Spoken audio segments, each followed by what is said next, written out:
Professional coaching as a discipline operates without state licensing requirements anywhere in the US as of this module's production date, and that current absence has two qualifications that need to be named clearly.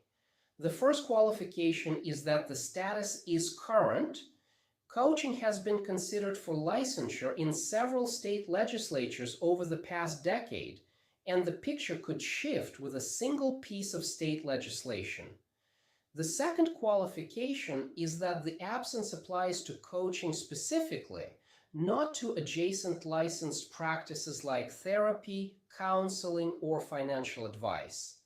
This video covers both qualifications and how to track changes. The current operating reality is that no state requires a license to call yourself a coach or to charge money for coaching services. A coach in Texas, California, New York, or any other state can put up a website tomorrow, describing themselves as a coach, and start accepting paying clients without any state-issued license, certification, or registration specific to the coaching profession. The general business registrations covered earlier in this module apply: LLC formation, EIN, local business license, but those are entity-level registrations, not professional licensure registrations. Coaching itself is unlicensed activity in the regulatory sense. ICF credentials are a separate category, and they're worth distinguishing from licensure clearly. The ACC, PCC, and MCC credentials issued by the International Coaching Federation are voluntary professional certifications administered by a private nonprofit professional body. They are not government-issued licenses. Holding an ICF credential signals adherence to ICF's competency model and ethical code and is meaningful to clients and to the profession, but it doesn't satisfy any government regulatory requirement because no government regulatory requirement currently exists for coaching. The ICF credential and the absent state license operate in completely different categories.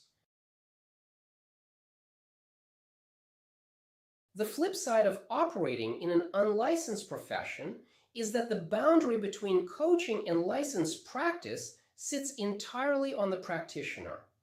No licensing board polices the boundary, which means no licensing board is going to issue you a corrective letter if you drift over into therapy, counseling, financial advice, or medical advice. Those licensed professions have their own boards, and those boards do regulate the practices that fall under their scope.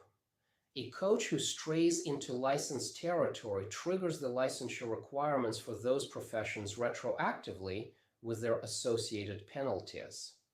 Module 3 covers the scope of practice boundary work in depth. Entity formation does not solve scope risk. Several states have considered coaching licensure or title protection legislation over the last decade, and the watch list is worth knowing. Washington State has been the most persistent case. Consumer protection inquiries into the coaching industry have recurred in the Washington legislature, with proposed bills appearing in multiple sessions. None of those proposals have passed into enforceable licensure as of this writing. Other states have surfaced similar conversations more sporadically. The pattern is regulatory interest exists. The activity hasn't crossed into enacted law, and the persistence of the conversation means a coach operating today should know how to monitor it.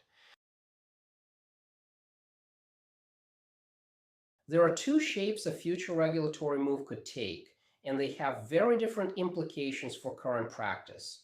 Full licensure would require a state application, possibly an examination, continuing education credits, and mandatory compliance to call yourself a coach in that state. Title protection is a lighter touch. It restricts the use of specific titles like certified coach without meeting the state's criteria, but doesn't stop you from practicing under a different title. An ICF credential would likely satisfy a title protection regime because its credentialing process is already rigorous. The shape of any future legislation matters for what compliance work would be triggered. What to track and where to track it is the practical question. ICF maintains a regulatory affairs section on its member portal that tracks legislative developments at the state level. The watch list in the paired resource for this video is updated annually with the current state of any active legislation. ICF member communications are the fastest notification path when something changes. Bill introductions, hearings, governor signatures all get reported to the membership through the Regulatory Affairs channel. Subscribing to those communications is the lowest effort monitoring strategy. The annual maintenance calendar in Unit 4.11 includes a once per year ICF Regulatory Affairs check. A directed example shows the monitoring posture in operation. A coach in Washington sees a local news article about a state senator proposing coaching regulation. The coverage uses strong language about consumer protection and pending action. Before forwarding the article to anxious colleagues, she checks the ICF Regulatory Affairs page for Washington's current status. The page shows the bill is in committee with no scheduled hearing, similar to prior bills that died in committee without floor action. She notes the bill number, adds it to her annual ICF regulatory check calendar entry, and continues operating without changing anything in her practice. The signal was real. The action threshold wasn't crossed. Your action before advancing to Unit 4.8 is to check your state and set up the monitoring channel. Open the ICF Regulatory Affairs section. Look up the current status for your state. Most states will show no active legislation, which is the expected default. A handful will show pending bills or recent consideration. Note your state's status. If you're not subscribed to ICF member communications already, subscribe. The Regulatory Affairs alerts ride that channel, and that's the fastest notification path if the picture changes. Add the annual check to your maintenance calendar in Unit 4.11. The whole task is 15 minutes.